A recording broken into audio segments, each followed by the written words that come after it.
And I remember whenever I would go and I would like read a book or I would like say a speech, my teacher would get pissed off, and it was really like it was bothersome because she would pull me up in front of class and goes like, "This is how you don't speak Armenian." I was like, what are you guys like? What are you talking about? And I got pissed off, and it would happen like multiple times. And I would expect like, okay, I get bullied from like my peers. I'm here getting bullied from a professor. Shut the hell up, bro. I literally told him I'm never gonna talk in your class again. It was really dumb. I took some Armenian lessons. I had a friend that was, because I was working at, training at that Gold's Gym in Pasadena, and they had the Armenian church there in Colorado, and they have a school there, right? But they teach Western Armenian. So I went there, and I went a couple times, and I was like, and my wife, she's from the Eastern, Haidanadots. How do you say that? Haidanadots. Yeah. Their family went from Iran to Armenia. So I went a couple times, and I was like, she's like, yeah, it's not our dialect, So I'm like, all right, no, never mind. Yeah. I tried over there. There's like so many different dialects, and then there's even like old school versions of But them. those are the big ones, right? It's like Eastern, Western, right? Yeah, and I mean, we live in like, maybe not like Burbank as much, but Glendale's like the epicenter. I call it like Little Armenia. Yeah. Almost everybody you run into is going to be Armenian. But even now, like, there's still that like feud of like, what's a better Armenian? But at the end of the day, everybody's the same. Yeah. And same family values, the important things, right? And now, like, talking about my old school, they completely changed it where it's like they have teachers for different dialects, and they have teachers that will actually like help you learn and stuff. And talking about that professor that used to bully me, I got my master's like right here in Woodbury in Burbank. She ended up being in my class, in my graduate class. No way. Yeah, such a big trip. And the entire time I'm like, oh my god. I'm like, you talked to her. I had to do a class project with her too, and I was like, god damn. You told her. You was like, man, you remember this? Yeah, I'm like, remember? And she would make it like, oh yeah, remember when we used to do this? I'm like, shut the hell up. She's older than me, and I pay respects 100%. Of course. But at the same time, in the back of my head, I'm like, you don't even know like half the things you did to me.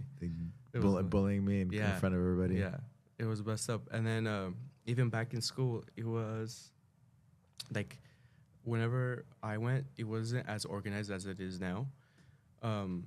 So it was funny because it was 12th grade, like my last year, and we had too many kids in our class, and they were like, okay, like we need some people to leave and go to this other class. So they expanded our Armenian class.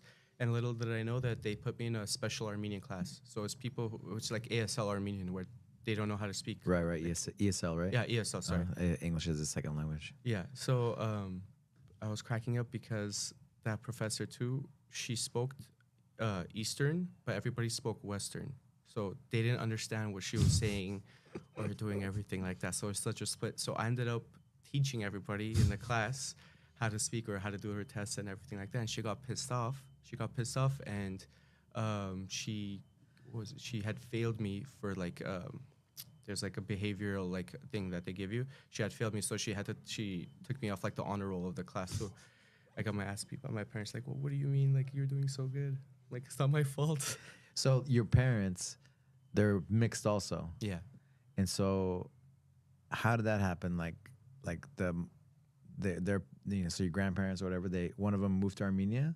Yeah. After because there were genocide and stuff. Yeah, exactly. So, for example, like my grandpa and my grandma. My grandpa was born in Lebanon.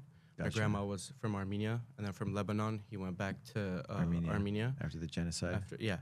After the genocide, and then from there, they lived for like a couple more years, and they went back to Lebanon. Okay. And then from there, I had my dad, and then my dad left from Lebanon and came over here, and then my mom, her mom was born in Armenia, and her dad was born in Lebanon, and then same thing. Came back to Armenia, and everybody moved back over here, and then born in Burbank. I like to feel like I didn't move too far away from Armenia because honestly, like everywhere you look, they're all around. But I love it. I love the whole like family aspect of it too. Yeah, and growing up like that and coming to like, sorry, I keep bringing you back to Jiu-Jitsu, but coming back here and like seeing that as well, I was like, oh shit, like this is sick. So the Armenian connection, right? With Brazilian Jiu-Jitsu. Yeah. It's crazy. It's kind of crazy.